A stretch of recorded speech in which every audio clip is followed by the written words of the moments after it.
Hello les amis, j'espère que vous êtes en forme. Aujourd'hui, je vais vous parler de pourquoi il faut manger des végétaux. Je suis toujours étonnée quand on me dit j'aime pas les légumes, ou c'est vrai que j'y pense pas vraiment. En même temps, je sais pas quoi cuisiner. Je devrais en acheter plus souvent. Et ça, c'est vrai que ça m'étonne toujours parce que dans l'alimentation, pour être en bonne santé, en énergie, les végétaux, c'est juste essentiel. On a absolument besoin d'aliments vivants. Et pour ça, on n'a pas d'autre choix que ce que la nature nous a donné depuis toujours, c'est-à-dire des fruits et légumes qui sont à notre portée. Ces aliments vivants, c'est ces aliments frais qui ont été cueillis, qui viennent à nous en saison, localement. C'est ces produits qui contiennent plein de minéraux, de vitamines, d'oligo-éléments. Sans ces éléments-là, ça va être très compliqué. Et c'est là où les problèmes peuvent commencer. Alors je vous explique pourquoi il faut manger des végétaux, et comment cela pourrait être plus facile pour vous. La première chose, c'est que manger des végétaux, et ça vous le savez, ça fournit de l'eau. Nous sommes constitués de plus de 60% d'eau et les végétaux contiennent de l'eau, vous le savez très bien. Quand vous croquez un fruit, vous avez un jus qui vient se répandre dans votre bouche et vous donner un goût sympathique. Les légumes qui contiennent plus de l'eau, évidemment, c'est les légumes blancs et verts.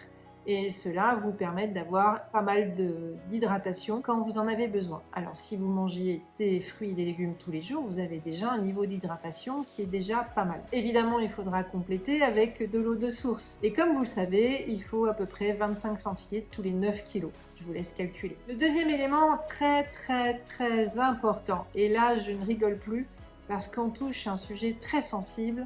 Si vous ne mangez pas suffisamment de fruits et légumes, vous mettez en difficulté votre système alimentaire. Pourquoi? Parce que les fruits et légumes viennent donner la fibre dont a besoin notre microbiote. Notre microbiote, c'est ce qu'on appelle aussi la flore intestinale. C'est ce qu'il y a au centre de notre ventre. C'est 2,5 kg de bactéries, de virus, champignons. C'est un écosystème qui est très particulier, qui est propre à chacun. Je vous l'ai déjà expliqué dans la vidéo métabolisme. Les métabolismes, c'est ce fonctionnement que nous avons. Nous sommes comme des poupées russes et nous avons plusieurs processus qui se mettent en place depuis que nous naissons jusqu'à notre mort et qui va faire fonctionner notre corps de différentes manières. Pour les organes, ce que j'appelle la chose matérielle, pour la circulation, pour le fait que tous nos systèmes neurologiques fonctionnent, etc. Ce métabolisme, au fur et à mesure des années, il se décline, c'est déjà naturel. Mais cette fragilisation du métabolisme peut s'accélérer plus ou moins fortement en fonction de ce qu'on mange parce que le processus alimentaire est un des majeurs dans le métabolisme. Donc si vous ne respectez pas votre alimentation pour vous nourrir, pour vous mettre en énergie, pour en fait vous faire fonctionner, ça va être très compliqué au fur et à mesure que les années vont passer et à un moment donné, il ne faut pas s'étonner d'être malade. Donner des fibres à l'intestin, c'est fondamental. Ça veut dire quoi? Manger des fruits et légumes frais. Ça veut dire quoi? Ça veut dire que par exemple le smoothie que peut-être vous avez adopté dans vos habitudes est quelque chose de sympathique, mais le problème c'est qu'il ne vous permet pas d'avoir les fibres et donc du coup vous vous privez en fait d'un élément essentiel pour faire fonctionner ce microbiote qui est aussi un espace qui va vous protéger par rapport au système immunitaire. Plus vous fragilisez votre microbiote, plus vous fragilisez votre système immunitaire. Et c'est là où les problèmes de santé peuvent commencer. C'est là où on va commencer à réveiller des cellules pathogènes qui dorment. C'est là où on va commencer à accélérer des processus de pathologie qui sont là latents. Donc plus vous vous empêchez de manger des légumes, moins ça va aller dans les années, plus vous serez fatigué, plus vous aurez des problèmes différents, articulaires, circulatoires, vous aurez même des soucis au niveau neurologique. Je ne veux pas être fataliste, je ne veux pas non plus peindre un tableau négatif, mais au final c'est très logique. La nature nous a donné des éléments vivants pour que nous puissions nous nourrir et fonctionner. Ces éléments vivants en naturopathie, on les appelle des corps étrangers. Ces corps étrangers qui viennent de la nature ont un rôle bien précis pour nous permettre de fonctionner. Donc c'est vrai qu'il est important de fait de préserver notre biodiversité externe, c'est-à-dire notre agriculture, nos plantes, nos herbes, nos racines, nos fruits, tout ce qui nous nourrit et c'est très important que l'homme préserve la qualité de cela. Et bien évidemment pour permettre de nourrir notre biodiversité interne. Aujourd'hui, dans le monde dans lequel nous vivons, nous avons une certaine modernité, mais qui nous a amené à transformer énormément les aliments. Le problème, c'est que même si vous mangez des légumes qui sont préparés correctement par des marques, eh bien ça reste transformé. Vous n'avez plus les fibres de départ que vous aurez dans un produit naturel.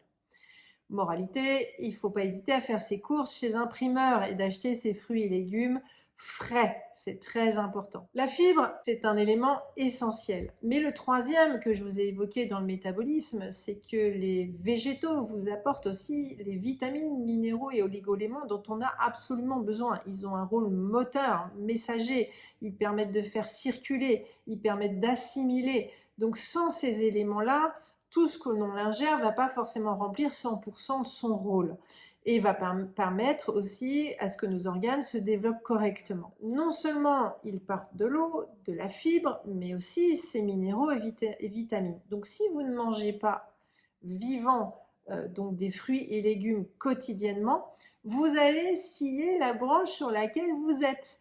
Et au final, ne vous étonnez pas que le métabolisme se fragilise de façon plus accélérée. Donc quand on rentre dans le passage 40-50 ans, on commence à sentir que notre corps s'échappe, et ben c'est tout simplement parce que certainement notre alimentation n'a pas été à la hauteur de ce dont on avait besoin déjà à 30-40 ans, mais aussi parce qu'on continue peut-être à ne pas manger suffisamment de végétaux. Observez ce que vous mangez. Quelle est réellement la quantité que vous mangez tous les jours? C'est très important. Tous vos repas devraient normalement avoir des fruits et légumes, même le petit déjeuner. Par exemple, l'avocat, qui est aussi un gras intéressant. Réfléchissez bien à ce que vous mangez. Mangez une pomme, mangez une banane. Avoir tout le temps une salade verte qui accompagne son plat. Parce que même si les légumes sont cuits, ils vont perdre. Alors, ils vont garder les fibres, comme les légumineuses d'ailleurs, mais ils vont perdre un peu des nutriments, c'est-à-dire des vitamines, minéraux. La cuisson peut vraiment casser la vertu nutritionnelle du produit. Donc, en fonction de la cuisson qu'on a, on va plus ou moins récupérer. C'est pour ça qu'il est toujours intéressant en astuce d'associer par exemple une salade verte, parce que l'avantage de la salade verte, c'est qu'on en a toute l'année en France, où qu'on soit en France. C'est une astuce que je vous donne, vous n'aimez pas peut-être la salade verte, donc compensez par un autre légume de saison. En ce moment, c'est la saison des betteraves. Allez-y à fond, parce que la betterave en plus a une vertu pour le système neurologique. 1. L'eau, 2. Les fibres, 3. Les vitamines, minéraux. Tout ça est fondamental et il faut manger vivant tous les jours. Comment on peut faire pour réussir à manger vivant? Je vous ai donné l'astuce de la salade verte. Je pense que ça, c'est pas très compliqué. Autre astuce, c'est des techniques qu'on appelle de batch cooking, c'est-à-dire la préparation que l'on fait pour la semaine. Moi, mon astuce, c'est que le dimanche, après qu'on ait fait les courses de produits frais, qu'on achète en fait à des agriculteurs locaux, je vais préparer dans des boîtes, plutôt des boîtes en verre, c'est mieux. Et je vais préparer, en fait, je vais découper différents légumes que je prépare crus, que je prépare semi-cuits, en vapeur, selon mes variantes. Donc, par exemple, la carotte, je vais faire une partie crue, une partie vapeur et une partie purée, par exemple. Et comme ça, ces préparations, ça me prend vraiment pas beaucoup de temps. C'est juste le temps de couper, de faire cuire en vapeur ou de faire cuire et de mixer en purée. Globalement, en 1h30, je peux faire 9 préparations de légumes très différents qui font que la semaine, pour préparer mes assiettes, eh bien, je viens piocher dans mes box et je me fais des assiettes variées avec différents légumes qui me permettent d'avoir aussi une diversité de couleurs. J'ai toujours des petites graines à ma disposition, sésame, tournesol, courgettes, ça c'est top, vous avez de la fibre, mais il y a aussi d'autres éléments intéressants. J'ai toujours un peu d'herbe quand je peux, de la coriandre, de l'aneth, de la ciboulette ou encore des petits oignons. En fait, j'agrémente en permanence et puis je n'hésite pas, si j'en ai sous la main, mais souvent c'est le cas, un peu de noix, un peu de noix de cajou, un peu de noisette. Ça, c'est hyper agréable. Vous pouvez aussi rajouter de temps en temps un peu de graines de lin. Tout ça contient aussi de la fibre. Manger des fruits de saison, essayez d'avoir toujours un fruit avec vous, limite le dessert, il vaut mieux que ce soit un fruit, au goûter, manger un fruit, ou en collation à 10h30, 11h, mais il vaut mieux manger un fruit qu'un smoothie. Le problème du smoothie, je vais prendre l'exemple par exemple, pas du smoothie, mais du jus pressé que peut-être on trouve super sympa l'été ou même l'hiver que maintenant propose de plus en plus de magasins.